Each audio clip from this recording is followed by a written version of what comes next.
ہر انسان اس دنیا میں عزت کی زندگی گزارنا چاہتا ہے۔ اس عزت کی تلاش میں اگر اسے دن رات محنت کرنی پڑے تو وہ اس سے بھی درگزر نہیں کرتا۔ اگر اپنا آرام قربان کرنا پڑے تو انسان اپنا آرام قربان کرتا ہے، لیکن چاہت یہ ہوتی ہے کہ مجھے عزتوں والی زندگی مل جائے۔ اس دل کی تڑپ اور تمنا یہ ہوتی ہے کہ اس زندگی میں اللہ رب العزت مجھے عزتوں والی زندگی عطا فرما دے۔ اس دنیا میں عزت دو طرح سے ملتی ہے، ایک مال کے ذریعے، دوسرا نیک اعمال کے ذریعے۔ عزتیں دو طرح سے ملتی ہیں، ایک مال کے ذریعے اور دوسرا نیک اعمال کے ذریعے، مگر دونوں عزتوں میں فرق ہے۔ جو مال کی وجہ سے عزت ملتی ہے تو جیسے مال ڈھلتی چھاؤں ہے، اسی طرح وہ عزت بھی اسی طرح عارضی ہوا کرتی ہے۔ اور جو علم کی وجہ سے عزت ملتی ہے، نیک اعمال کی وجہ سے ملتی ہے، وہ ہمیشہ رہنے والی، باقی رہنے والی ہوا کرتی ہے۔ نیک اعمال چونکہ باقیات الصالحات ہوتے ہیں تو اس وجہ سے اس کی جو عزتیں ہیں وہ اس دنیا میں بھی ملتی ہیں اور اس دنیا سے جانے کے بعد بھی انسان کو ملیں گی۔ اللہ رب العزت نے فرمایا وَلِلَّهِ الْعِزَّةُ وَلِرَسُولِهِ وَلِلْمُؤْمِنِينَ، عزت اللہ رب العزت کے لیے ہے، اس کے رسول کے لیے ہے اور ایمان والوں کے لیے ہے۔ تو جب فرما دیا گیا کہ عزت ایمان والوں کے لیے ہے تو اس کا مطلب یہ ہے کہ نیک اعمال کرنے سے اللہ رب العزت 100% عزت عطا فرماتے ہیں۔ اسی طرح ہمارے مشائخ نے لکھا کہ مال کے ذریعے عزت ملنے والے لوگ اور نیک اعمال کے لیے عزت ملنے والے لوگ، ان میں بھی بہت فرق ہے۔ علم جو ہے وہ انبیاء کی میراث ہے، مال قارون کی میراث ہے۔ علم حاصل ہونے کے بعد عام طور پہ انسان کے دوست بڑھ جاتے ہیں، مال حاصل ہونے کے بعد عام طور پہ اس کے حاسدین اور دشمن بڑھ جایا کرتے ہیں۔ علم کو چوری ہونے کا کبھی خطرہ نہیں ہوتا اور مال کو ہر وقت چوری ہونے کا خطرہ رہتا ہے۔ علم کو کسی تجوری میں بند نہیں کرنا پڑتا، انسان کے سینے میں ہوتا ہے۔ مال کو انسان تجوری میں بند کرتا ہے اور پھر اس کی حفاظت بھی کرنی پڑتی ہے۔ علم جتنا پرانا ہو اتنا راسخ ہوتا رہتا ہے، اس کی ویلیو وقت بڑھتی ہے۔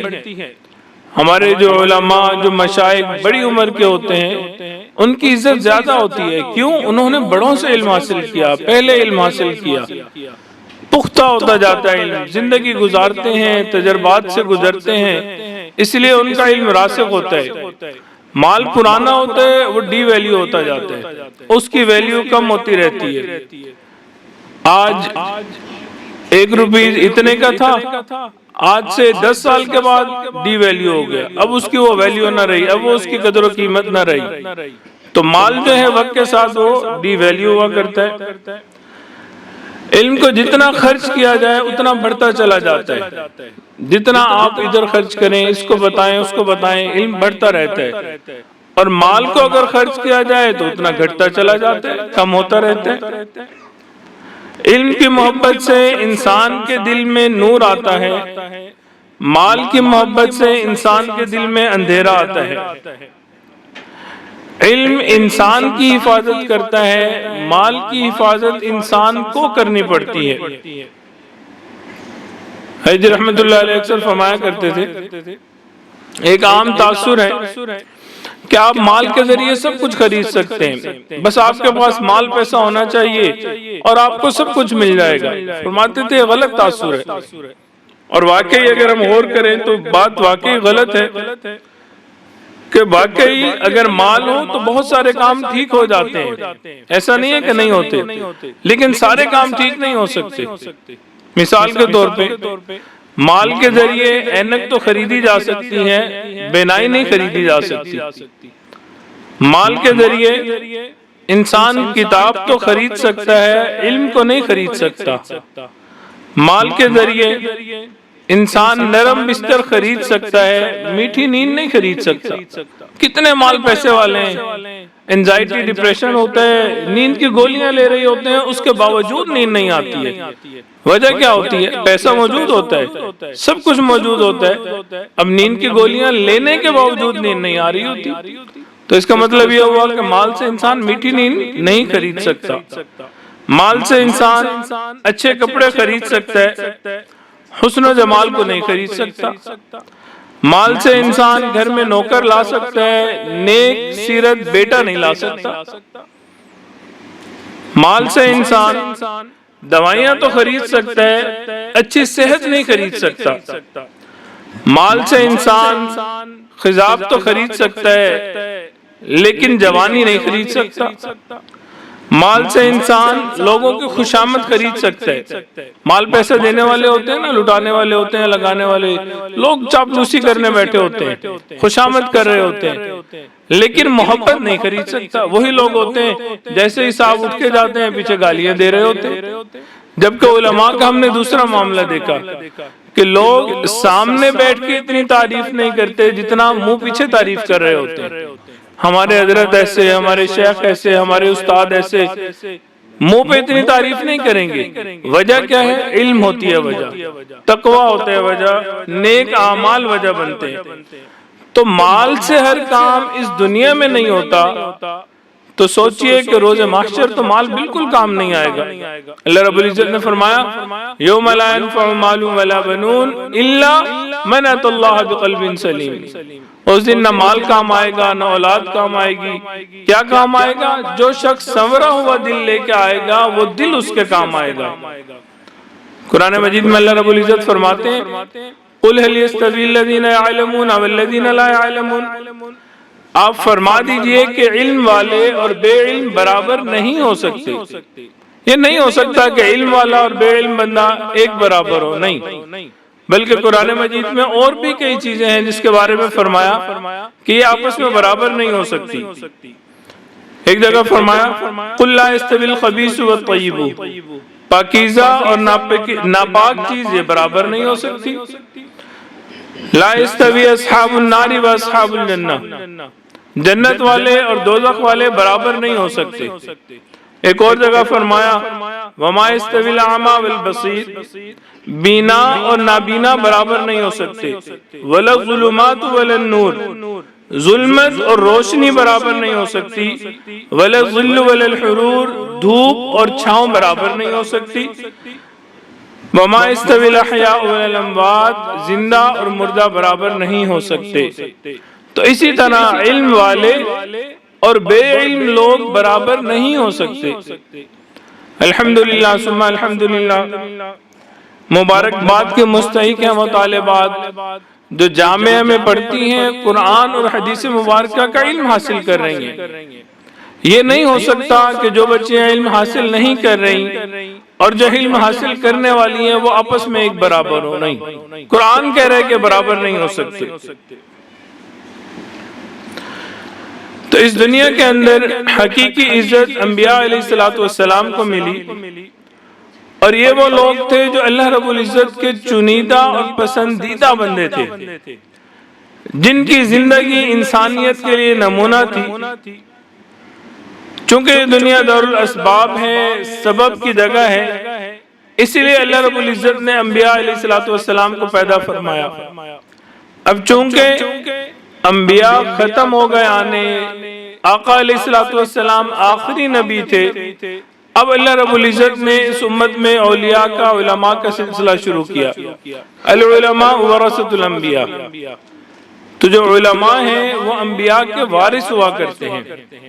تو جس طرح اللہ رب العزت نے انبیاء کو عزت عطا فرمائی، جو انبیاء کا سچا وارث ہوتا ہے، اللہ تعالیٰ ان علماء کو، عالمات کو بھی عزت عطا فرماتے ہیں۔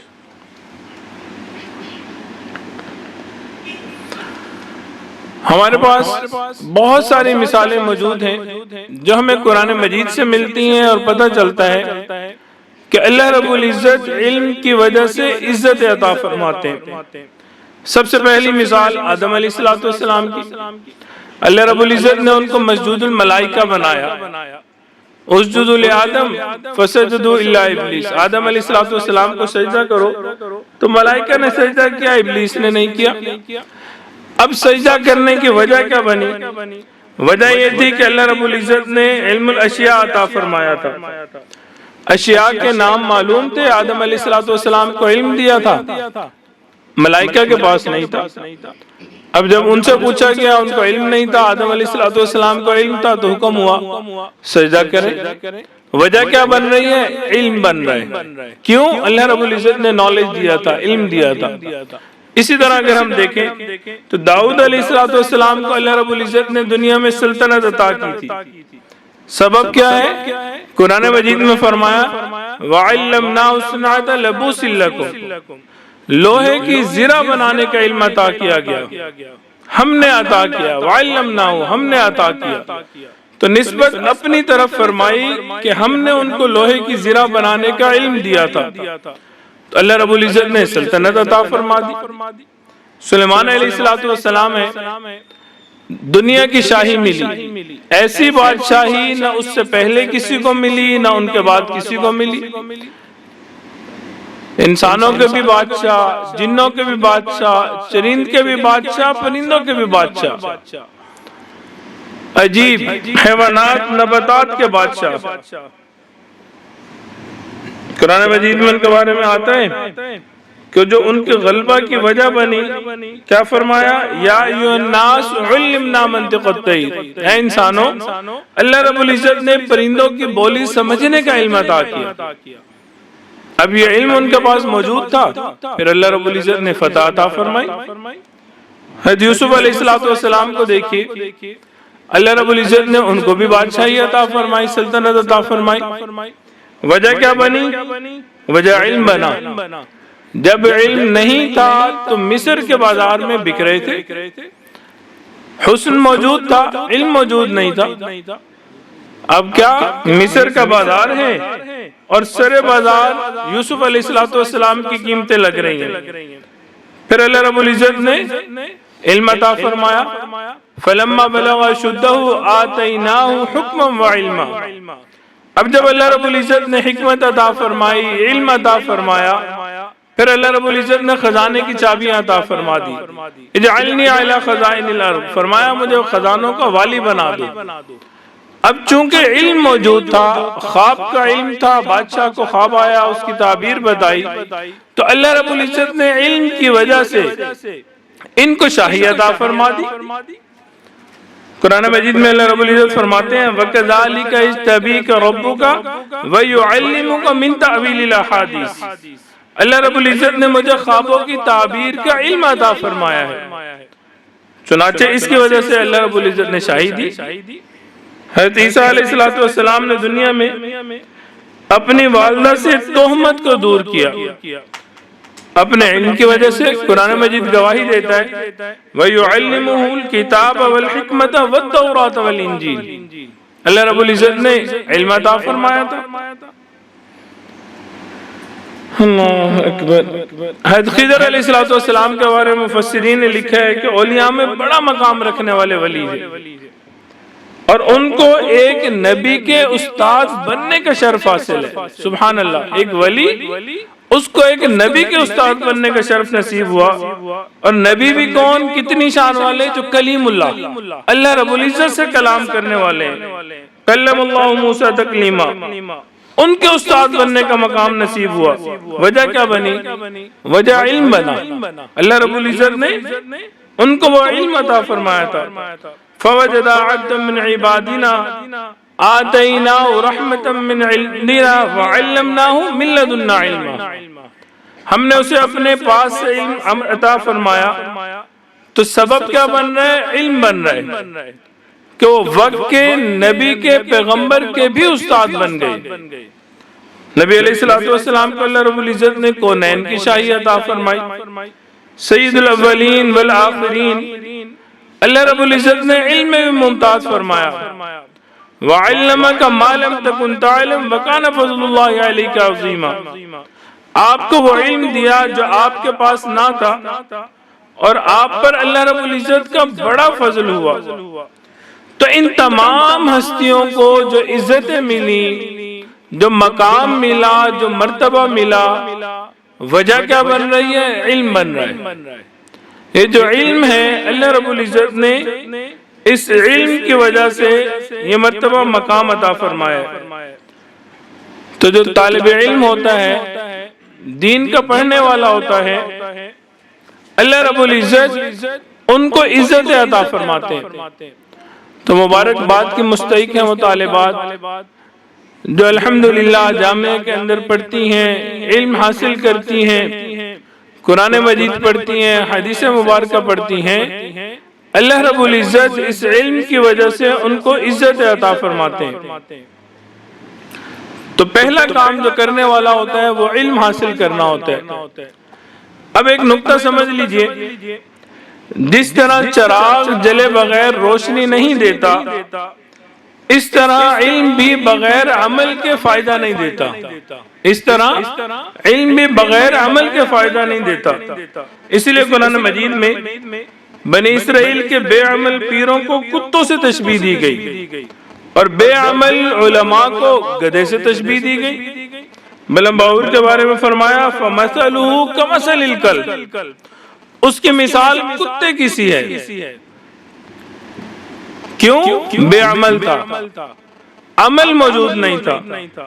اور بے عمل علماء کے بارے میں فرمایا کَمَثَلِ الْحِمَارِ يَحْمِلُ أَسْفَارًا، یعنی یہ وہ گدھے ہیں جن کے اوپر بوجھ لادا ہوا ہے۔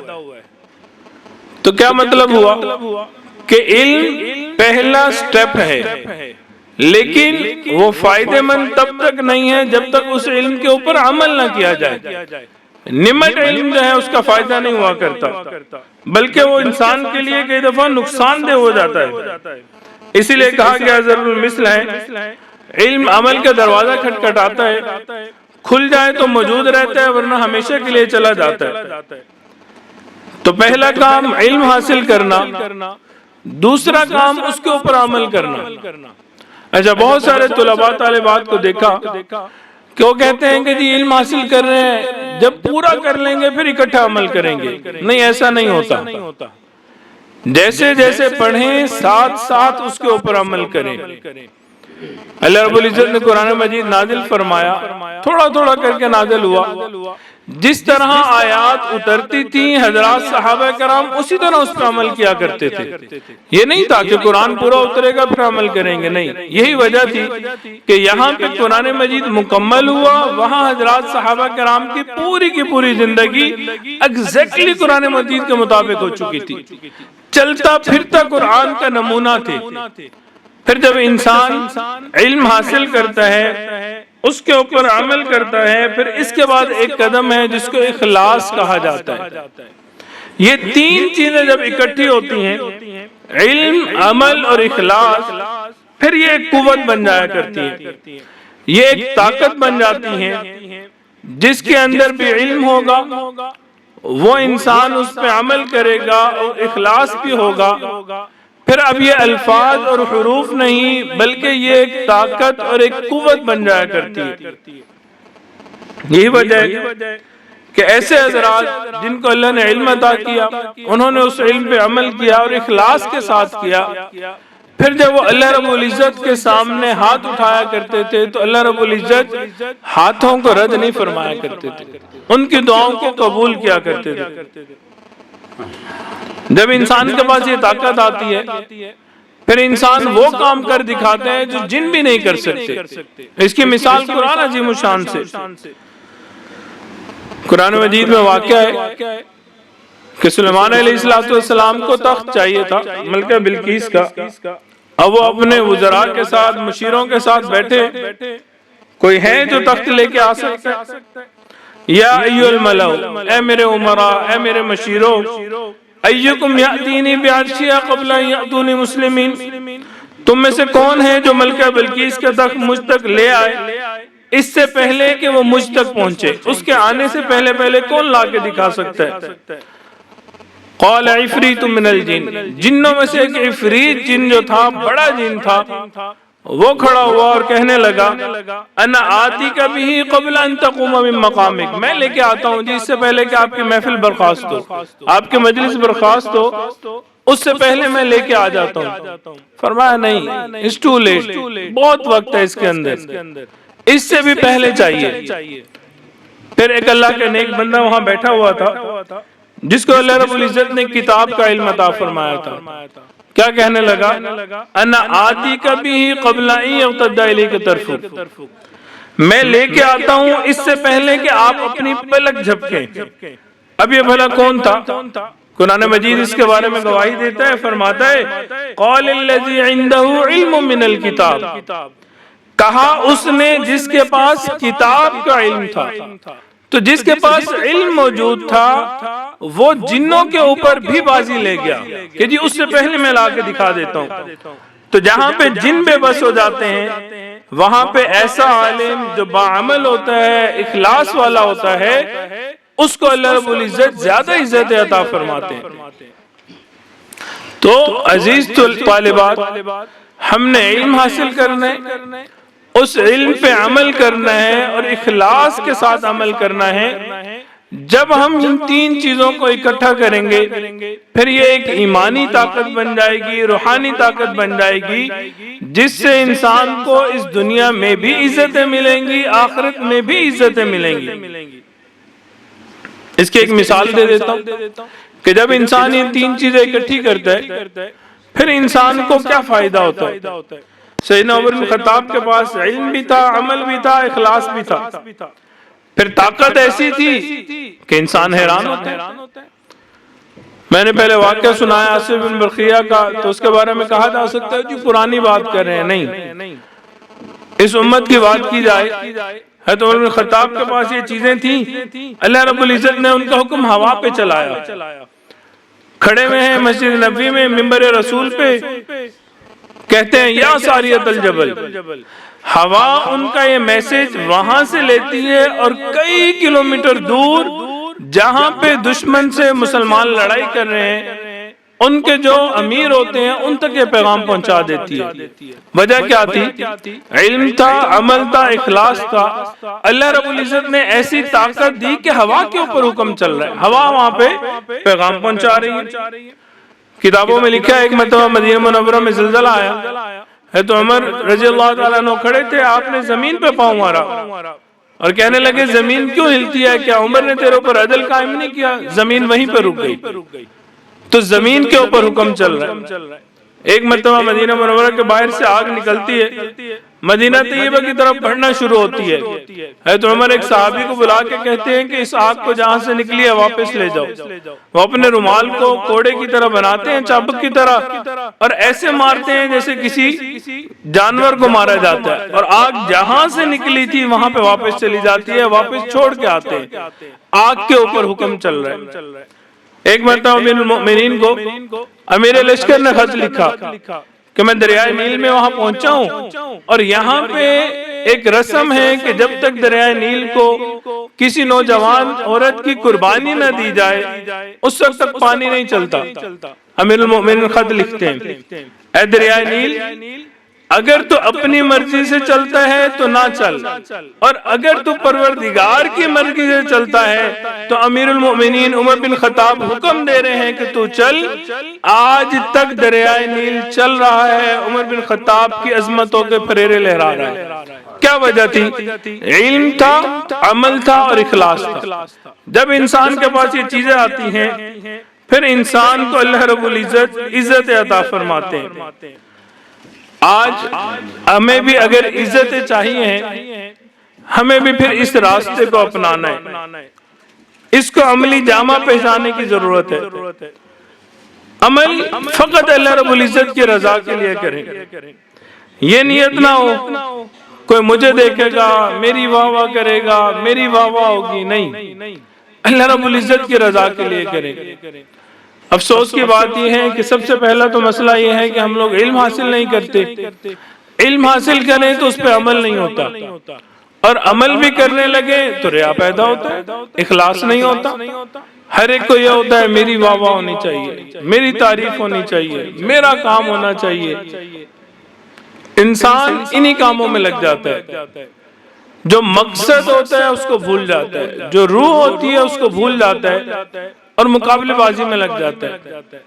ہم نے اپنی زندگی میں اپنے شیخ، اپنے والد حج رحمت اللہ علیہ کی زندگی کو دیکھا، بالکل تما نہیں تھی۔ اللہ رب العزت نے پھر وہ مقام عطا فرمایا تھا، ہاتھ اٹھایا کرتے تھے، اللہ رب العزت ہاتھ کو رد نہیں کیا کرتے تھے۔ حضرت عام طور پہ اپنے شیخ کا واقعہ سناتے تھے، حضرت مرشد عالم رحمت اللہ علیہ کا، حضرت مرشد عالم فرمایا کرتے تھے کہ میں شہباز میری پرواز، کہ آخری زندگی میں حضرت مرشد عالم یہ فرماتے تھے۔ اور حضرت بھی اپنی زندگی میں اپنے بارے میں نہیں فرماتے تھے، اپنے شیخ کا یہ واقعہ نقل کیا کرتے تھے۔ حقیقت میں اللہ رب العزت نے حضرت کو وہ مقام عطا فرمایا تھا۔ ہم لوگوں کو عادت تھی آخری چند سالوں کے اندر کہ ہم لوگ گھر میں کچھ کام کرنا ہوتا تھا، کوئی چاہت ہوتی تھی تو حضرت کے پاس جایا کرتے تھے، تو یہ نہیں کہا کرتے تھے کہ ابو جی دعا کر دیں کہ اللہ تعالیٰ جو خیر ہو وہ عطا فرما دے۔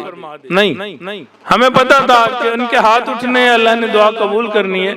ہم یہ کہا کرتے تھے ابو جی یہ دعا کریں کہ یہ کام ہے اللہ اسی میں خیر عطا فرما دے، اور ہمیں پتا ہوتا تھا کہ اگر ہاتھ اٹھ گئے تو اللہ تعالیٰ وہ کام بھی کروا دیں گے اور خیر بھی اسی میں ڈال دیں گے۔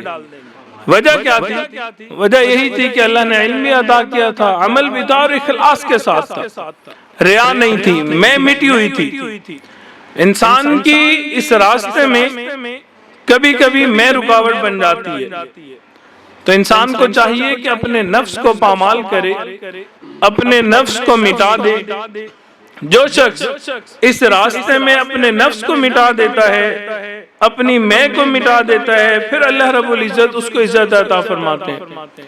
اس لیے فرمایا من تواضع للہ رفعہ اللہ، جو اللہ کے راستے میں تواضع اختیار کرتا ہے اللہ رب العزت اس کو عزت عطا فرماتے ہیں۔ میں نے حضرت رحمت اللہ علیہ کو کبھی نہیں دیکھا انہوں نے فرمایا ہو کہ نہیں میں بہت بڑا ہوں، کہیں میں آئی ہو ان کے کسی کام میں، نہیں میں نے یہ کیا، میں نے یہ کیا، کبھی نہیں۔ ہمیشہ یہی فرمایا بیٹا ہم چھوٹے ہیں، ہم چھوٹے ہیں، ہم چھوٹے ہیں، ساری زندگی یہی فرماتے رہے، لیکن اللہ نے بڑوں سے بھی بڑا بنا دیا تھا۔ وجہ کیا تھی؟ من تواضع للہ رفعہ اللہ، جو بندہ تواضع اختیار کرتا ہے اللہ رب العزت اس کو عزت عطا فرماتے ہیں۔ اللہ تعالیٰ نے وہ کام لیا جو انسان سوچ بھی نہیں سکتا ہے، حیران ہوتا ہے کہ اللہ رب العزت نے کہاں کہاں قبولیت عطا فرمائی اور کس کس طرح سے قبولیت عطا فرمائی، انسان حیران ہو جاتا ہے۔ وجہ کیا تھی؟ تواضع تھا، اخلاص تھا، عمل تھا، علم تھا، یہ سب چیزیں اکٹھی کی تھیں، پھر اللہ رب العزت نے عزتوں والی زندگی دی تھی۔ پھر ہاتھ اٹھایا کرتے تھے، اللہ رب العزت اٹھے ہوئے ہاتھوں کی لاج رکھا کرتے تھے۔ تو عزیز طالبات، معزز جماعت، ہمیں بھی اللہ رب العزت سے یہ چیز مانگنے کی ضرورت ہے، اللہ رب العزت کو منانے کی ضرورت ہے، سچے دل سے اپنے گناہوں سے معافی مانگنے کی ضرورت ہے، پروردگار عالم کے دروازے کو، در کو کھٹکھٹانے کی ضرورت ہے۔ جو انسان بار بار دروازہ کھٹکھٹاتا ہے بالآخر دروازہ کھلتا ہے، اللہ کی رحمتیں نازل ہوتی ہیں، مگر دل میں یقین ہونا چاہیے کہ ہم اللہ رب العزت کا دروازہ کھٹکھٹائیں گے، اللہ رب العزت کی رحمت متوجہ ہوگی، اللہ کی رحمت جوش میں آئے گی۔ جو بندہ اس یقین کے ساتھ دروازہ کھٹکھٹاتا ہے پھر اللہ رب العزت اس کو دنیا میں بھی عزت عطا فرماتے ہیں، آخرت میں بھی عزت عطا فرماتے ہیں۔ اللہ رب العزت کو منانا اس وقت تک ضروری ہے جب تک کہ اللہ رب العزت مان نہ جائیں۔ اس دروازے کو پکڑ کے بیٹھیے، دعا کیجئے، دن میں بھی دعا کریں، رات میں بھی دعا کریں، تہجد میں اٹھیں اللہ رب العزت کو منائیں، رات کے آخری پہر میں اللہ رب العزت کے سامنے گڑ گڑائیں، اللہ رب العزت سے مانگے۔ آپ نے دیکھا ہوگا چھوٹا بچہ ہوتا ہے، ماں کے سامنے گڑ گڑاتا ہے، مانگتا ہے، ماں منع کر دیتی ہے، لیکن جب وہ زیادہ زور دیتا ہے، زیادہ اصرار کرتا ہے تو ماں چیز عطا کر دیتی ہے۔ اور اگر ماں کو غصہ ہو، ماں پھر بھی نہ کرے، بچے کی آنکھ سے ایک آنسو کا نکلنا ہوتا ہے، ماں سے اس کا آنسو برداشت نہیں ہوتا۔ اور اللہ رب العزت تو وہ ذات ہیں جو فرماتے ہیں وَرَحْمَتِي وَسِعَتْ كُلَّ شَيْءٍ، میری رحمت ہر چیز سے زیادہ وسیع ہے۔ جب اللہ رب العزت کی رحمت ہر چیز سے زیادہ وسیع ہے، پھر ہمیں اللہ رب العزت سے مانگنا چاہیے، بار بار مانگنا چاہیے، عاجزی کرنی چاہیے، انکساری کرنی چاہیے۔ اے میرے مولا، ہمارے گناہوں کو معاف فرما، خطاؤں سے درگزر فرما۔ جب ہم بار بار اللہ رب العزت سے مانگیں گے، پھر اللہ رب العزت ہمیں عطا فرمائیں گے، اللہ رب العزت کی رحمت کو جوش آئے گا، اللہ رب العزت مہربانی فرمائیں گے۔ قرآن مجید میں اللہ رب العزت فرماتے ہیں قُلْ يَا عِبَادِيَ الَّذِينَ أَسْرَفُوا عَلَىٰ أَنفُسِهِمْ لَا تَقْنَطُوا مِن رَحْمَةِ اللَّهِ، میرے بندوں کو کہہ دو جو گناہوں میں ڈوبے ہوئے ہیں، گناہوں کی ذلت میں پڑے ہوئے ہیں، تم میری رحمت سے مایوس نہ ہونا۔ سبحان اللہ، اللہ رب العزت کوئی نیکوں کو خطاب نہیں فرما رہے، فرمایا قل یا عبادی الذین اسرفوا علی انفسہم، جنہوں نے اپنی جانوں پہ ظلم کیا ہوا ہے ان کو کہو لا تقنطوا من رحمت اللہ، میری رحمت سے مایوس نہ ہونا، ان اللہ یغفر الذنوب جميعا۔ تو ہمیں چاہیے کہ اللہ رب العزت نے ہمیں زندگی عطا کی ہے، ہمارے پاس ابھی مہلت موجود ہے، جب تک سانس ہے اس وقت تک چانس ہے۔ حضرت فرماتے تھے جب تک سانس چل رہی ہے اس وقت تک اللہ کو بنا سکتے ہیں۔ تو آج یہ وقت ہے، غنیمت ہے، ہم اس محفل میں، اس مجلس میں اللہ رب العزت کو منائیں، اللہ رب العزت کے سامنے گڑ گڑائیں، اللہ کے سامنے اپنے گناہوں سے سچی اور پکی توبہ کریں، اور آج یہ مصمم ارادہ کریں کہ آج کے بعد ہم نے گناہوں والی زندگی نہیں گزارنی، جہاں ہم نے علم حاصل کرنا ہے وہاں اس علم پہ عمل کرنا ہے اور اخلاص کے ساتھ عمل کرنا ہے۔ جب ہم اس ارادے سے یہاں سے اٹھیں گے پھر اللہ رب العزت ہمیں وہ طاقت عطا فرمائیں گے کہ ہم اللہ رب العزت کے سامنے ہاتھ پھیلائیں گے، اللہ رب العزت ہمارے ہاتھوں کو درگزر نہیں فرمائیں گے، ہمارے ہاتھوں کو رد نہیں فرمائیں گے، خالی ہاتھ واپس نہیں لوٹائیں گے۔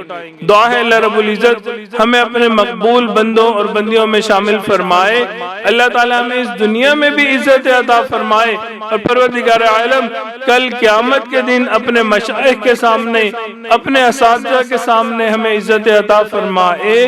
وآخر دعوانا ان الحمد للہ رب العالمین۔